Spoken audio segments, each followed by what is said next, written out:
You were taught that the moment you eat rice, bread, or potatoes, belly fat appears. That the instant starch touches your tongue, insulin spikes, and your body immediately switches into fat storage mode. It sounds logical, but biology does not operate on simple stories like that. And if you're watching this video while still eating rice every day, yet your belly fat never goes away, then the problem was never the food itself, but how your body has been forced to process it. The truth few people say out loud is this: most of us determine fat not because we eat carbohydrates, but because glucose enters the bloodstream too fast in a body that sits too much, lives under constant stress, and stays in a state of alert. When energy floods in faster than it can be used, the system gets flooded. And like any engine overwhelmed with fuel, the excess is pushed to the liver and quietly converted into visceral fat, the most dangerous, hardest to see, and hardest to lose kind of fat. What's fascinating is that for most of human history, starch was the foundation of life. Rice, potatoes, and grains sustained entire civilizations. No gyms, no calorie counting, no keto, and yet no mass obesity. So where is the missing variable? Not in the starch itself, but in the speed of absorption and the molecular structure of food when it enters the body. Here's a truth that, once you understand it, will completely change how you see meals. You can intervene in the biology of food before you eat it, and you can also intervene in your body's physiology while you eat. You don't need to eat less. You don't need extreme restriction. You just need to understand the rules of the system. Let's start with the real villain, the glucose spike. Not calories, not starch. But the moment glucose surges into the blood like a wave, when you eat a bowl of hot rice or a freshly baked potato, the starch structure is wide open.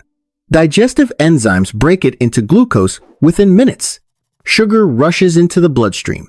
The pancreas panics. Insulin surges to save you. And when insulin is high, the body does not burn fat.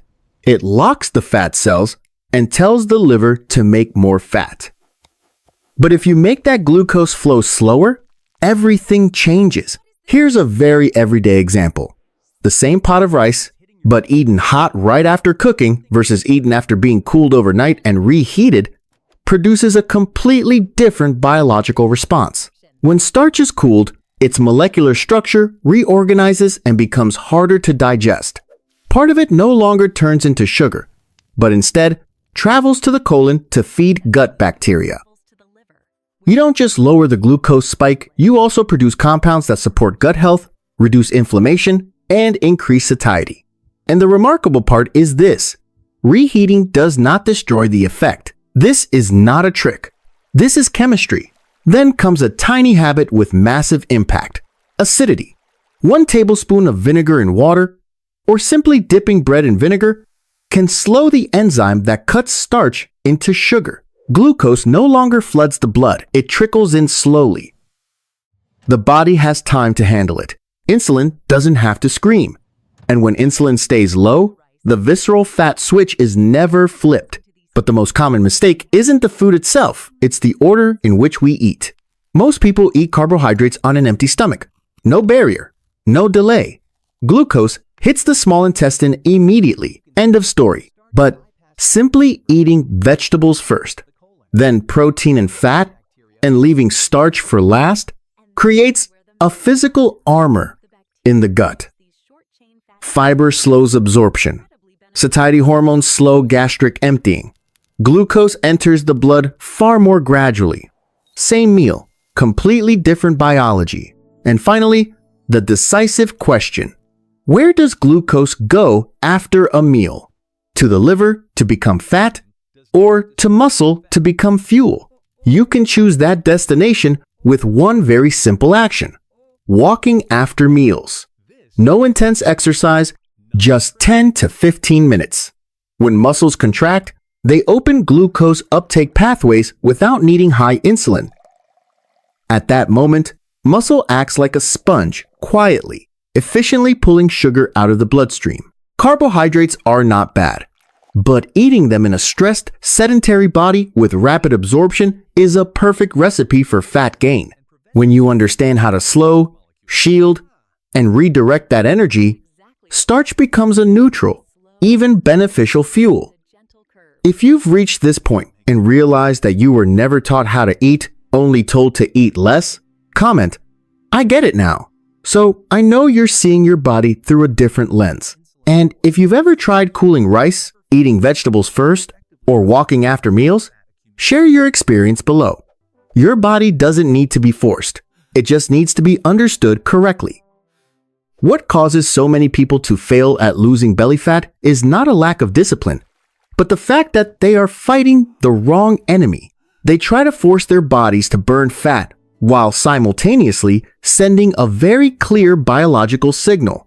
This environment is unsafe. Store everything you can. And biology always obeys signals, not intentions. Look at modern life.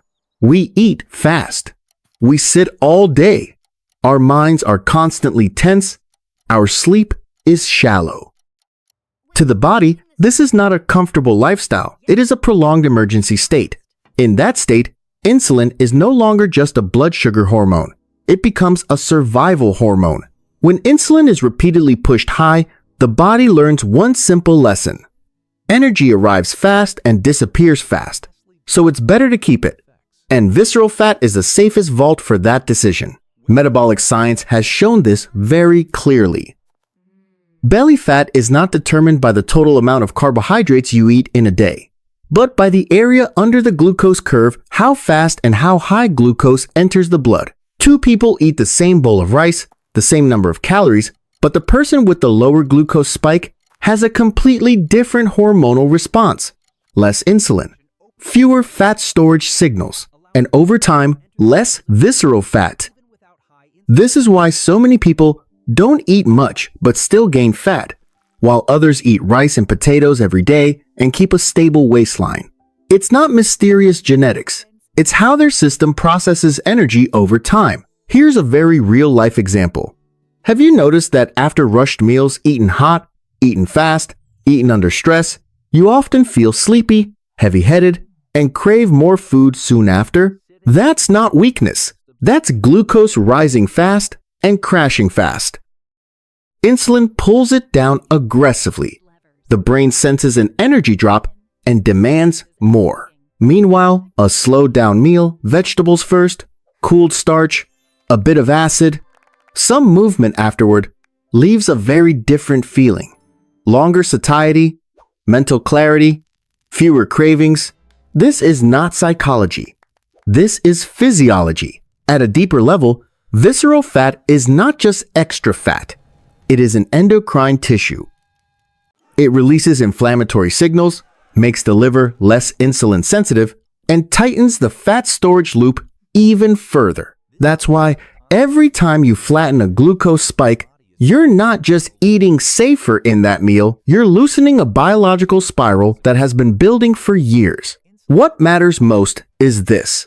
The body does not change because of one good meal. It changes because the same signal is repeated long enough. When every day you send the same message, slow glucose entry, no need for high insulin, muscles being used, the body updates its survival strategy. And when that strategy changes, visceral fat begins to retreat, quietly. From the inside, long before the mirror shows anything, if you're in the phase where you don't look leaner yet, but you feel fuller longer, crave sugar less, and sleep deeper, that is not failure. It's often a sign that the system is shifting states. The liver is getting lighter. Inflammation is going down. Insulin is no longer shouting. And the body is reconsidering whether it still needs to hold on to fat. Remember this. Biology does not need perfection. It needs consistency. You don't need to eliminate rice. You don't need to fear bread. You just need to make energy enter at the right speed and go to the right place. If any of this reflects your experience eating little but still gaining fat, eating more but never feeling satisfied, leave a comment and share it. Not to complain, but to recognize one thing. You are not broken. You were simply never taught the system correctly. And once you understand the mechanism, the body will always work with you, not against you. One very common mistake causes many people to lose faith in nutrition science. They see the body as a calorie-burning machine, when in reality, it operates as a biological decision-making system. It doesn't ask how much you eat. It asks, is the speed of energy coming in and going out reliable? And visceral fat is simply the result of answers repeated over many years. At the cellular level, this is very clear. When glucose enters the bloodstream slowly, muscle cells have time to open uptake pathways that do not depend on insulin. The mitochondria, the energy factories, work more efficiently. Fewer free radicals are produced. Inflammation stays lower. In contrast, when glucose rushes in quickly, insulin must spike to control it, and high insulin triggers a cascade of effects. Fat burning is suppressed, fat storage increases, and the body becomes progressively less insulin sensitive. This is not a hypothesis. This is basic physiology. So every time you slow down a meal, you're not just protecting your waistline, you're protecting the cell's ability to respond flexibly. And that ability is what determines whether you age healthy or age dependent on medication. One point very few people notice. Visceral fat does not appear because you have excess energy, but because the body does not trust that energy will arrive consistently. When eating is irregular, when fasting is followed by binging, when carbs are cut and then compensated with intense cravings, the sympathetic nervous system stays switched on. High cortisol pushes the liver to release more glucose into the blood. Insulin has to rise to manage both the sugar you eat and the sugar your liver releases. And the fat storage loop continues even if you don't eat much. That's why people who lose fat sustainably are usually not obsessed with restriction. Instead, they focus on stable biological rhythms, regular meal timing, structured meals, light movement after eating, adequate sleep. From a scientific perspective, this lowers baseline cortisol, flattens glucose curves, and restores insulin sensitivity, the three prerequisites for visceral fat to retreat. You can often notice these changes before the scale moves. The belly feels less rigid in the morning, breathing feels deeper, the mental fog after meals fades. These are signs that the nervous system no longer sees eating as a threat. Only when the body feels safe does it allow the release of protective fat stored for years. Science calls this a shift from a defensive state to a utilization state. And you cannot force a system in defense mode to lay down its weapons with more pressure. You can only make it believe that the environment has changed. If you've ever been trapped in the cycle of dieting, failing, self-blame, and starting again, understand that this is not personal weakness. It is biology resisting unstable signals. When the signal changes, the response changes. At this point, ask yourself, in your most recent meal, did glucose enter fast or slow? Did it go to the liver or to the muscles? And did you send your body the message that everything is safe? Write down what you feel in the comments, not to judge right or wrong, but to begin observing your body as an intelligent system rather than something that needs to be fixed.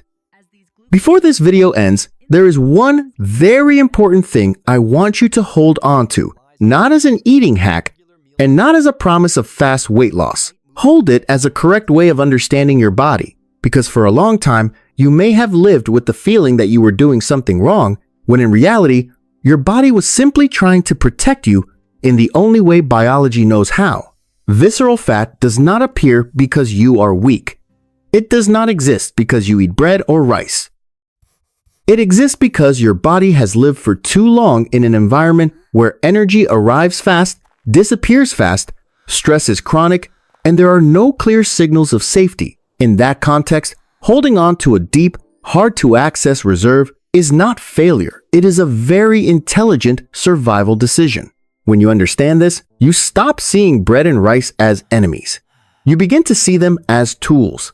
Tools can harm you if used incorrectly, but they can also sustain you when used properly. When you slow down glucose, when you eat with structure, when you allow muscles to use energy instead of forcing the liver to store it, you are sending your body a very different message. Everything is okay, You don't need to hold on to fat anymore. And visceral fat does not leave in noise. It retreats in silence. The liver gets lighter before the waist gets smaller. Blood sugar stabilizes before the scale changes. A sense of true satiety appears before the mirror reflects any result. If you are in that phase, please don't get discouraged. Many of the most important changes always happen before you can see them. Sustainable fat loss does not come from eating less, but from making the body believe it no longer needs to stay in defense mode. When you respect biological rhythm, when you let energy enter at the right speed and go to the right place, the body takes care of the rest. No fighting, no punishment, just understanding. If this video helped you see bread and rice differently, leave a simple comment. Not as a commitment, but as an acknowledgement to yourself that you are not broken. You were simply never taught correctly. And from today on, you can eat, live, and change with more calm exactly the way biology has always worked.